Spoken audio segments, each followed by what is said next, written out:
मुख्यमंत्री ने की राज्य आपदा प्रबंधन प्राधिकार की बैठक। राज्य में 17 जिलों के 151 प्रखंड होंगे सूखा घोषित। प्रभावित किसानों को मिलेगा तत्काल 3500 रुपए। राज्य के विभिन्न जिलों में आजीवन कारावास की सजा काटते 56 कैदी किए जाएंगे रिहा। मुख्यमंत्री की अध्यक्षता में राज्य सजा पुनरीक्षण परिषद की बैठक में हुआ फैसला। अवैध खनन से जुड़े मामले में के सुमन प्राज साहिबगंज के डीसी को होना है पेश। डीसी की जानी पसंद है बरकरार।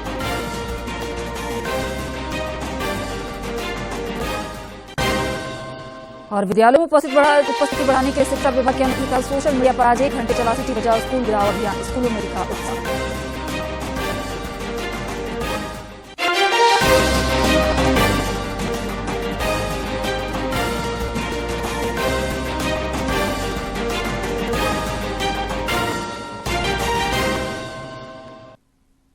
नमस्कार, खबरें झारखंड में आपका स्वागत है। मैं हूं आपके साथ प्रियंका मिश्रा और अब समाचार विस्तार से। नई दिल्ली में राष्ट्रपति द्रौपदी मुर्मू ने स्वच्छ सर्वेक्षण पुरस्कार प्रदान किए। नई दिल्ली के भारत मंडपम कन्वेंशन सेंटर में इसको लेकर समारोह का आयोजन किया गया। समारोह में राष्ट्रपति ने स्वच्छता सर्वेक्षण 2023 की रैंकिंग में उत्कृष्ट प्रदर्शन करने वाले प्रदेश के 6 शहरों को भी पुरस्कृत किया।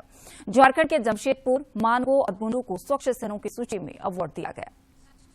2023 के अनुसार पुरस्कार प्राप्त करने वाले सभी विजेताओं को मैं हार्दिक बधाई देती हूँ। स्वच्छ भारत मिशन अर्बन को निरंतर आगे बढ़ाने के लिए केंद्र सरकार में आवासन और शहरी कार्य मंत्री श्री हरदीप सिंह पुरी जी और उनकी टीम को मैं साधुवाद देती हूँ। व्यापक भागीदारी के साथ किया गया है ये स्वच्छ सर्वेक्षण और पुरस्कार समारोह भी स्वच्छता के स्तर को ऊंचा करने की दिशा में एक महत्वपूर्ण सोपान है। मुझे बताया गया है कि इस सर्वेक्षण के लिए हर वर्ष एक महत्वपूर्ण विषय नियत किया जाता है और उस विषय से जुड़े मानकों को विशेष महत्व दिया जाता है। झारखंड मंत्रालय में कल मुख्यमंत्री हेमंत सोरेन की अध्यक्षता में राज्य आपदा प्रबंधन प्राधिकार की बैठक आयोजित की गई। मुख्यमंत्री ने आपदा प्रबंधन विभाग के अधिकारियों को केंद्र सरकार को सहायता राशि उपलब्ध कराने के लिए प्रस्ताव भेजने का निर्देश दिया। उन्होंने गत वर्ष की भांति इस वर्ष भी सुखाड़ से प्रभावित 17 जिलों के 158 प्रखंडों के किसानों को तत्काल राहत के तौर पर 3500 रुपए प्रति किसान अनुग्रह राशि देने का निर्देश दिया। बैठक में मंत्री बन्ना गुप्ता और बादल एवं मुख्य सचिव एल खान समेत अन्य अधिकारी भी मौजूद रहे। मुख्यमंत्री हेमंत सोरेन ने कल झारखंड राज्य सजा पुनरीक्षण परिषद की 30वीं बैठक की भी अध्यक्षता की। इस दौरान उन्होंने राज्य के विभिन्न जेलों में बंद 56 कैदियों को रिहा करने का निर्देश भी दिया। बैठक में विभिन्न जेलों में आजीवन कारावास की सजा काट रहे 109 कैदियों की रिहाई के बिंदु पर समीक्षा की गई।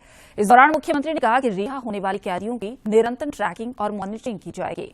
श्री सोरेन ने रिहा होने वाले कैदियों को सरकार की विभिन्न कल्याणकारी योजनाओं से जोड़ने की दिशा में भी पहल करने का अधिकारियों को निर्देश दिया। इधर साहिबगंज में हुए अवैध खनन घोटाला मामले में प्रवर्तन निदेशालय ईडी ने साहिबगंज डीसी रामनिवास यादव को आज पूछताछ के लिए बुलाया है। हालांकि डीसी के ईडी दफ्तर जाने पर संशय बरकरार है। ईडी ने 6 जनवरी को समन जारी करते हुए मुख्यमंत्री के प्रेस सलाहकार अभिषेक प्रसाद उर्फ पिंटू को 16 जनवरी, साहिबगंज डीसी रामनिवास यादव को 11 जनवरी और विनोद सिंह को 15 जनवरी को ईडी के क्षेत्रीय कार्यालय में पूछताछ के लिए हाजिर होने को कहा है। इधर इसी मामले में आरोपित दहू यादव के पुत्र राहुल यादव को कोर्ट ने 5 दिनों के रिमांड की मंजूरी दी है। ईडी ने कोर्ट से 6 दिनों की रिमांड मांगी थी, लेकिन ईडी के विशेष न्यायाधीश पीके शर्मा की अदालत ने 5 दिनों के रिमांड की मंजूरी दी है। रिमांड की अवधि आज से शुरू हो जाएगी।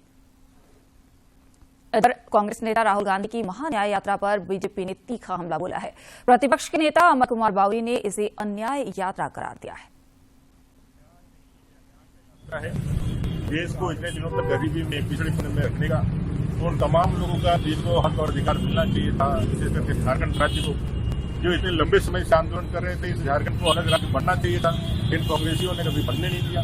ये सारा जो है अपने अन्याय को छिपाने के लिए वो यात्रा निकाल रहे हैं, लेकिन झारखंड वीरों की भूमि रही है, वो अपना हित जानती है। और मुझे लगता है कि राहुल गांधी जी जितनी जगह यात्रा किए हैं उसका लाभ भारतीय जनता पार्टी को मिला है। रांची जिले के तपोताना क्षेत्र में जमीन कारोबारी पर गोली चलाने के मामले में पुलिस ने 5 अपराधियों को गिरफ्तार कर लिया है। इनके पास से 3 4-पहिया वाहन जब्त हुए हैं। FIR दर्ज करके फिर हम लोग आगे बढ़े हैं, जिसमें से कुल अभी 8-10 लड़कों में से 5 लड़के जो हैं वो गिरफ्तार अभी हो चुके हैं, जिसमें सौरभ कुमार सिंह है, अमन मिश्रा है, प्रखर रंजन है, अश्वनी गजवार है और शनि सिंह है। ये 5 लोग का जो है विवाद आनंद कुमार सिंह के साथ था, जिनके घर पे ये फायरिंग करने का काम किया। नक्सलियों के विरुद्ध जारी राज्यव्यापी अभियान में सुरक्षा बलों को एक बार फिर सफलता मिली है। पश्चिमी सिंहभूम जिला अंतर्गत गोइलकेरा के जंगलों में सर्च अभियान के तहत सुरक्षा बलों ने 5 किलो का एक आईडी बरामद किया है और उसे वहीं नष्ट कर दिया गया। अयोध्या में श्री राम लला की प्राण प्रतिष्ठा को लेकर हर तरफ उत्साह का खासा माहौल नजर आ रहा है। खूंटी के ग्रामीण इलाकों में भी लोग अक्षत और आमंत्रण पत्र पाकर उत्साहित हैं। खूंटी के तोरबा क्षेत्र में अयोध्या में राम लला की प्राण प्रतिष्ठा से जुड़े अक्षत और आमंत्रण पत्र पाकर लोग काफी उत्साहित हैं। जैसे ही पूजित अक्षत और आमंत्रण घरों में पहुंच रहा है, लोग टोली का हिस्सा बनते हुए हरि कीर्तन में जुट जा रहे हैं। राम मंदिर का उद्घाटन हो रहा है, इसीलिए हम दिया जला के पूरा घर में रोशनी करेंगे और दीपावली बनाएंगे, मिठाई बनाएंगे और सबको बांटेंगे। स्थानीय लोग कहते हैं कि राम लल्ला की प्राण प्रतिष्ठा को लेकर पूरे इलाके में 22 जनवरी को दीपावली मनाई जाएगी। इतना ही नहीं, उस दिन हर घर में विशेष कार्यक्रम होगा। 100 साल बाद आया है, इसलिए हम लोग एक त्योहार मना रहे हैं। चाहे शहरी हो या ग्रामीण इलाके, हर तरफ राम लल्ला की इन दिनों धूम नजर आ रही है। लोग स्वतः स्फूर्त होकर अक्षत और निमंत्रण घर घर पहुंचा रहे हैं। खूंटी से ज्योत्सना की रिपोर्ट। अयोध्या में स्थित श्री राम जन्मभूमि मंदिर में आगामी 22 जनवरी को रामलला विराजमान हो रहे हैं। पूरे देश में इस दिन को दिवाली की तरह मनाया जाएगा। दूर दूर से लोग अयोध्या में दर्शन के लिए पहुंचने वाले हैं। झारखंड के धनबाद की रहने वाली 85 वर्षीय सरस्वती अग्रवाल 22 जनवरी को अयोध्या में श्री रामलला की प्राण प्रतिष्ठा के साथ 30 साल से जारी मौन व्रत तोड़ेंगी। अयोध्या स्थित श्री राम जन्मभूमि मंदिर में 22 जनवरी को श्री राम लला की प्राण प्रतिष्ठा न जाने कितने असंख्य राम भक्तों के तप, त्याग, संकल्प और बलिदान का परिणाम है। झारखंड की करमटार निवासी 85 वर्षीय सरस्वती अग्रवाल ने 30 साल पहले अयोध्या में राम मंदिर निर्माण का संकल्प लेकर मौन व्रत शुरू किया था, जो 22 जनवरी को राम सीताराम शब्द के साथ टूटेगा। सरस्वती को श्री राम मंदिर अयोध्या से प्राण प्रतिष्ठा समारोह में शामिल होने का निमंत्रण आया है, जिससे उनका पूरा परिवार खुश है। 22 को इनका मंदिर मतलब कहाँ पे टूटेगा? अयोध्या में बुलावा इनको आया? नीतू गोपाल दास जी के सामने ही खुलेगा, उनके शिष्यों के सामने। दरअसल सरस्वती अग्रवाल साल 1992 में अयोध्या गई थी। वहां उन्होंने राम जन्मभूमि न्यास के प्रमुख महंत नृत्य गोपाल दास से मुलाकात की। उन्होंने सरस्वती को कामतानाथ पहाड़ की परिक्रमा करने का आदेश दिया। आदेश मिलने के बाद ये चित्रकूट चली गई। 7.5 महीने कल्पवास में 1 गिलास दूध पीकर रही। साथ ही रोजाना कामतानाथ पहाड़ की 14 किलोमीटर की परिक्रमा भी की। परिक्रमा के बाद वो अयोध्या लौटी और फिर उन्होंने स्वामी से मुलाकात की। उनकी प्रेरणा से सरस्वती ने राम मंदिर निर्माण की मनोकामना के लिए मौन धारण किया। उन्होंने संकल्प लिया कि जिस दिन राम मंदिर की प्राण प्रतिष्ठा होगी, उसी दिन मौन तोड़ेंगी। बाबरी मस्जिद का ध्वंस हुई, उस समय ये प्रण ले ली कि जब तक राम लला को हम नहीं देख ले अपने हाथ से इस मंदिर में, तब तक मैं मौन व्रत में रहूंगी। और आज तक मौन व्रत में। सरस्वती 65 साल पहले राजस्थान से दुल्हन बनकर धनबाद आई थी। सरस्वती कभी स्कूल नहीं गई, इसलिए उनके पति ने उन्हें अक्षर ज्ञान दिया। उसके बाद उन्होंने पढ़ना लिखना सीखा। आगामी 22 जनवरी को श्री राम लला की प्राण प्रतिष्ठा को लेकर वो बेहद खुश है और लिखकर बताती है कि मेरा जीवन धन्य हो गया। रामलला ने मुझे प्राण प्रतिष्ठा में शामिल होने के लिए बुलाया है। मेरी तपस्या साधना सफल हुई। अयोध्या से जो नीति गोपाल दास जी के शिष्य द्वारा इनको बुलाया गया। तो ये जाएंगे वहाँ पर? हाँ, ये 8 तारीख को जा रही है और उसके बाद 2 महीना तक वहीं रहेगी। शबरी की आस्था प्रभु श्री राम को उनकी कुटिया तक ले आई। ऐसी ही आस्था धनबाद के करमटार निवासी सरस्वती की है, जिन्होंने 30 साल पहले अयोध्या में राम मंदिर बनने का संकल्प लेकर मौन व्रत शुरू किया। अब वो अयोध्या स्थित श्री राम जन्मभूमि मंदिर में 22 जनवरी को श्री राम लला की प्राण प्रतिष्ठा के दिन राम सीताराम शब्द बोलकर मौन व्रत तोड़ेंगी। धनबाद से अजय कुमार के साथ मैं दिवाकर कुमार। झारखंड सरकार के स्कूली शिक्षा एवं साक्षरता विभाग की ओर से राज्य के सरकारी विद्यालयों में आज सीटी बजाओ स्कूल बुलाओ अभियान चलाया गया। इस अभियान का उद्देश्य ड्रॉप आउट बच्चों को विद्यालय वापस लाना है। राज्य के सरकारी विद्यालय भी अब निजी विद्यालयों से कम नहीं है। बात शिक्षा की गुणवत्ता की हो या फिर जरूरी संसाधनों की, हाल के वर्षों में इस पर केंद्र और राज्य सरकारों द्वारा काफी फोकस किया गया है। लगातार इसमें उत्तरोत्तर सुधार भी हुआ है। बावजूद इसके ये एक कड़वी सच्चाई है कि अपेक्षित रूप से न ही विद्यालयों में छात्रों की संख्या बढ़ी है और न ही ड्रॉप आउट रुके हैं। इसी को ध्यान में रखते हुए झारखंड सरकार की स्कूली शिक्षा एवं साक्षरता विभाग ने आज सिटी बजाओ स्कूल बुलाओ अभियान चलाया। इस दौरान बच्चों ने पंक्तिबद्ध होकर सिटी बजाते विद्यालय के नजदीकी मोहल्लों का भ्रमण किया और छात्रों और उनके अभिभावकों को इस दिशा में जागरूक करने की कोशिश की। और जो भी पेरेंट्स सोचते हैं कि ये अब सरकारी स्कूल है, यहाँ नहीं भेजेंगे एडमिशन करवा के, ऐसा कुछ नहीं। अब हम लोग का स्कूल है, सो स्कूल बन चुका है। फिर बहुत सारे पेरेंट्स को हम लोग मोटिवेट किए, तो इससे बहुत अच्छा रिस्पॉन्स मिला हर तरफ से। नजदीकी मोहल्लों का भ्रमण कर लौटे बच्चे आत्मविश्वास से भरे हुए थे। बच्चों ने कहा कि उनकी मेहनत जरूर रंग लाएगी और कल से ही उनके विद्यालय में साथियों की संख्या बढ़ेगी। इस मोटिव से देखा जा रहा है कि हम लोग का मेहनत सफल हुआ है और कल से जो विद्यार्थी नहीं आ रहे हैं वो भी आएंगे। बहुत सारे बच्चे जो मतलब स्कूल आने के लिए उत्साहित नहीं थे वो सब उत्साहित हो गए और बहुत सारे बच्चे आए भी हैं। अभियान को लेकर विद्यालय के शिक्षक भी काफी सजग और उत्साहित दिखे। शिक्षकों ने कहा कि अब उनके सरकारी विद्यालय भी किसी मायने में निजी स्कूलों से कमतर नहीं है। ड्रॉप आउट का कारण उन्होंने जागरूकता की कमी को बताया। एक्चुअली अभी जो हमारे जैसे ही विद्यालय बन गए हैं ना, उन लोग को कितना भी माता पिता लोग पीटीएम करवाइए, कितना भी हम लोग अपने स्तर से बहुत समझाने की कोशिश करते हैं, मगर फिर भी वो लोग पता होता सुनते नहीं और ध्यान नहीं देते हैं बच्चों के प्रति। तो फाइनली ये जो गवर्नमेंट जो इनिशिएटिव उठाया ना, सिटी बचाओ स्कूल बचाओ, ये सबसे अच्छा इनिशिएटिव था कि आप अपने बच्चों को स्कूल भेजिए समय पे और हमारी उपस्थिति जो कम है थोड़ी स्कूल की उसको बढ़ाइए। शिक्षा समाज की रीढ़ होती है। शिक्षा का प्रकाश फैलाए बिना समाज के विकास की कल्पना भी नहीं की जा सकती। उम्मीद की जानी चाहिए कि सिटी की यह आवाज ड्रॉप आउट बच्चों को विद्यालय तक जरूर खींच लाएगी। रांची से अवधेश गौतम की रिपोर्ट। इधर सिटी बचाओ स्कूल बुलाओ महाअभियान के तहत राज्य भर में सभी सरकारी विद्यालयों में आज सुबह 1 घंटे का महाअभियान चला। सभी स्कूलों में इसके लिए पहले से ही सिटी की व्यवस्था की गई थी। सोशल मीडिया पर सभी स्कूलों ने अपने अपने यहाँ हुए कार्यक्रमों को सिटी बचाओ हैशटैग के जरिए एक दूसरे के साथ साझा किया। इस सोशल मीडिया महाअभियान को लेकर राज्य भर के स्कूली बच्चों समेत अभिभावकों में भी उत्साह देखने को मिला।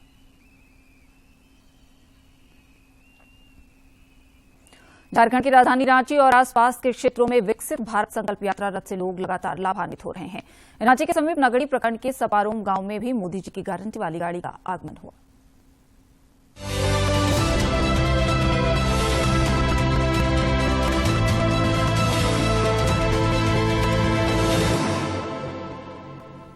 विकसित भारत संकल्प यात्रा रथ का रांची के समीप नगड़ी प्रखंड के सपारोम गांव में स्थानीय लोगों ने परंपरागत ढंग से स्वागत किया और साल 2047 तक विकसित राष्ट्र के निर्माण में सक्रिय योगदान का संकल्प लिया। मौके पर मौजूद लोगों ने प्रधानमंत्री नरेंद्र मोदी के संदेश को भी सुना। सभी घरों में पाक माता कनेक्शन है। इस दौरान लोगों ने मेरी कहानी मेरी जुबानी के तहत केंद्र सरकार द्वारा संचालित योजनाओं से जीवन में आए बदलाव की जानकारी साझा की। सपारोम गांव निवासी लाभुक लीलावती देवी ने बताया कि उन्हें पीएम आवास योजना का लाभ मिला है, जिससे छत वाले पक्के मकान का सपना साकार हुआ। मुझे प्रधानमंत्री आवास योजना के माध्यम से आवास मिली। इसमें मैं आवास 4 रूम की घर बनाई और जैसे मिट्टी का घर था उसमें बारिश होता था तो हम लोग को बहुत दिक्कत होती थी। मैं अपने जवाब दिए, हम आवास बनाए और उस आवास में रहते हैं। इसलिए मोदी को केंद्र सरकार के प्रयासों से आधी आबादी भी आर्थिक रूप से सशक्त और आत्मनिर्भर बनने की ओर अग्रसर है। स्वयं सहायता समूह से जुड़ने के बाद किरण देवी के लिए तरक्की के नए द्वार खुले हैं। प्रधानमंत्री फूड प्रोसेसिंग एंटरप्रेन्योर स्कीम के तहत उन्हें 1 लाख रुपए का लोन प्राप्त हुआ है, जिससे उन्होंने आटा चक्की और किराने की दुकान खोली है। मेरी आटा की चक्की है और मुझे पीएमएफएमई की तरफ से 40,000 पैसा मिली है, उसमें मैं आगे रोजगार बढ़ा रही हूँ। रांची के समीप नगड़ी प्रखंड के सपारोम गांव में विकसित भारत संकल्प यात्रा के क्रम में कई लोगों ने आधार कार्ड अपडेट कराया, साथ ही आयुष्मान कार्ड भी बनवाया। कई लाभुकों के बीच उज्ज्वला गैस सिलेंडर और परिसंपत्ति का भी वितरण हुआ। रांची से प्रताप की रिपोर्ट।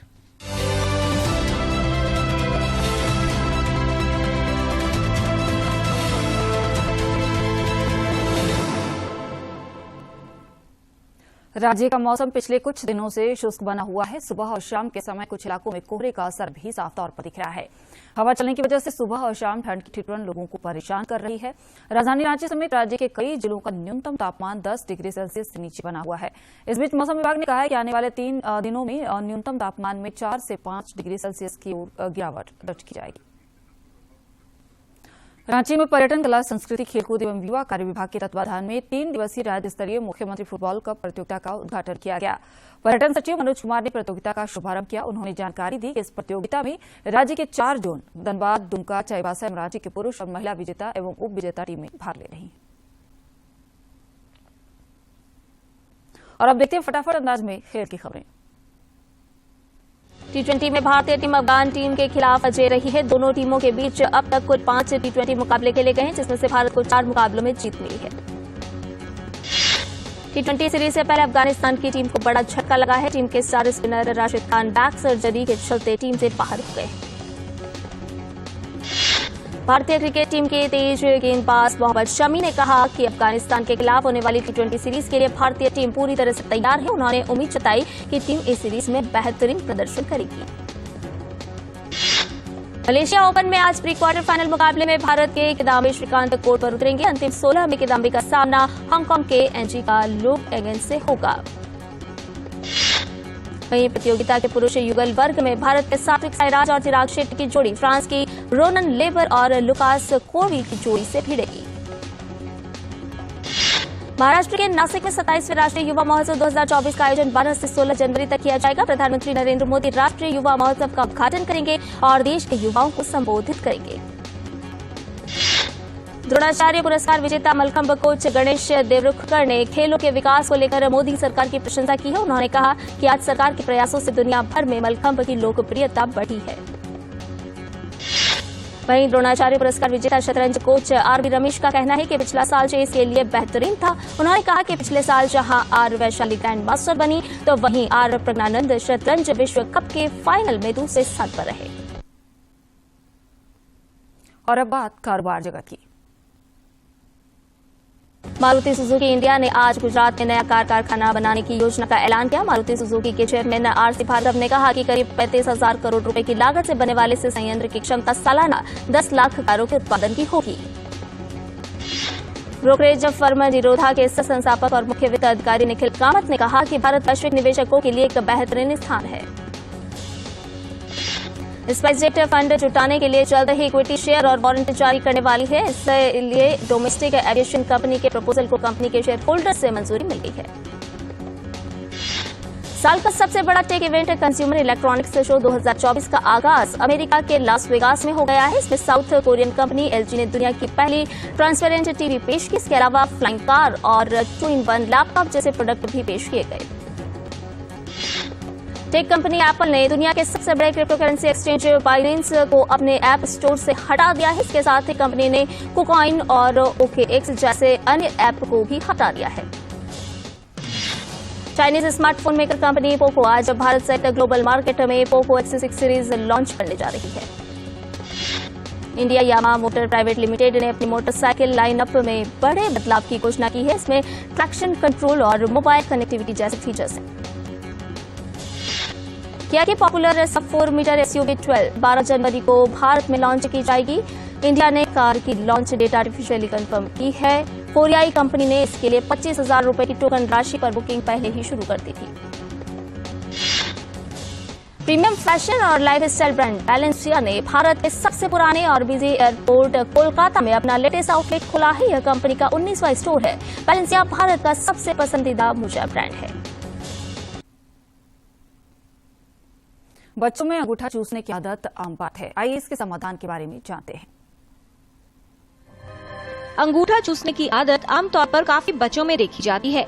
छोटे बच्चों को अंगूठा चूसना पसंद आता है और उन्हें बेहतर महसूस होता है, इसलिए कुछ बच्चे सोते हुए अंगूठा चूसने की आदत में पड़ जाते हैं। 2 साल 3 साल तक अगर बच्चा अंगूठा चूसता है, बहुत तेज नहीं, तो फिर भी दांतों में इतना नुकसान नहीं होता। 4 साल तक कई रिसर्चर्स कहते हैं अंगूठा चूसते रहो 4 साल तक, कोई इतना नुकसान नहीं होता दांतों का। पर उसके बाद भी अगर अंगूठा चूसता रहता है बच्चा और ये क्रिया चलती रहती है तो ये दांतों के लिए काफी हानिकारक हो जाती है। जो ऊपर के जबड़े की जो ग्रोथ है वो कम होती है और दांत बाहर निकलते रहते हैं और ऊपर का जबड़ा नैरो होता रहता है। उससे जो दांत बाहर आ जाते हैं वो एक तरह से अच्छे नहीं लगते, मोहक नहीं लगते और बच्चा भी धीरे धीरे रियलाइज करता है कि अंगूठा चूसने से दांत बाहर आ रहे हैं। माँ बाप भी समझते हैं, पर ये आदत ऐसी बुरी जड़ पकड़ती है कि छूटती नहीं। यदि अंगूठा चूसने की आदत 5 या 6 वर्ष से अधिक चले तो इसका प्रभाव बच्चों के दांतों के विकास पर पड़ता है और कई समस्याएं उत्पन्न हो सकती हैं। इसको पूरी तरह छुड़ाने के लिए माँ बाप बच्चे को कोसे ना, प्यार से साइकोथेरेपी से समझाएं।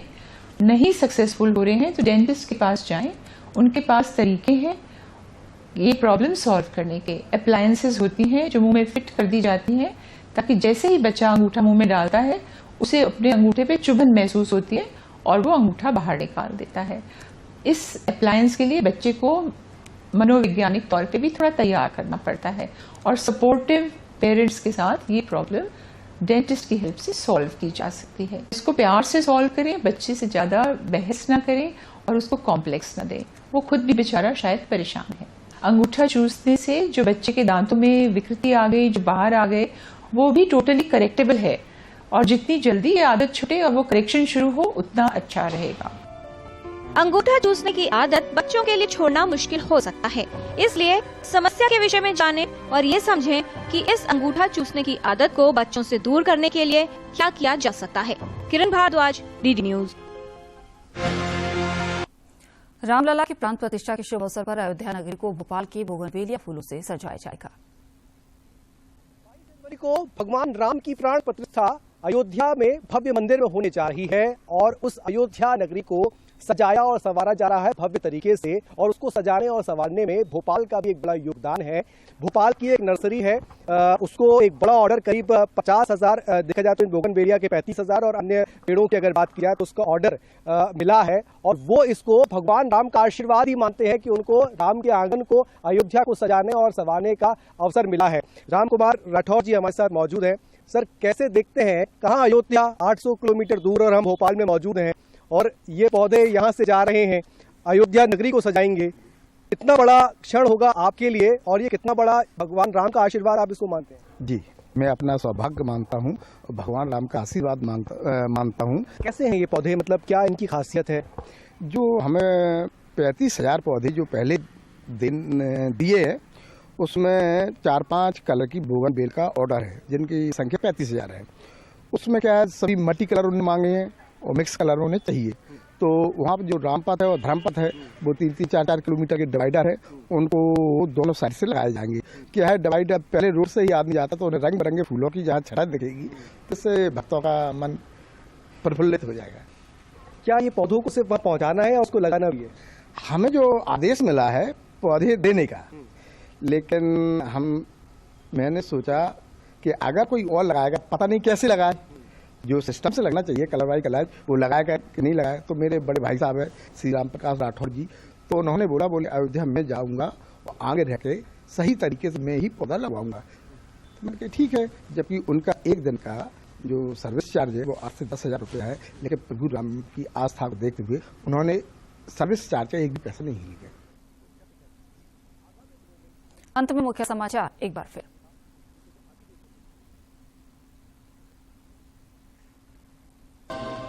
मुख्यमंत्री ने किया जिला आपदा प्रबंधन प्राधिकार की बैठक। राज्य में 17 जिलों के 151 प्रखंड होंगे सुखाड़ घोषित। प्रभावित किसानों को मिलेगा तत्काल 3500 रुपए।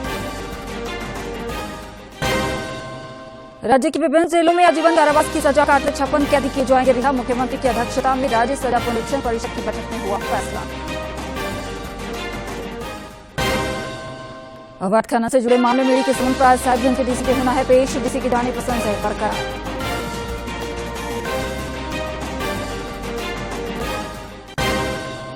और विद्यालयों में उपस्थिति बढ़ाने के लिए शिक्षा विभाग की अनुमति। कल सोशल मीडिया पर आज 1 घंटे चला सिटी बचाओ स्कूल गिराओ अभियान। स्कूलों में दिखा उत्साह।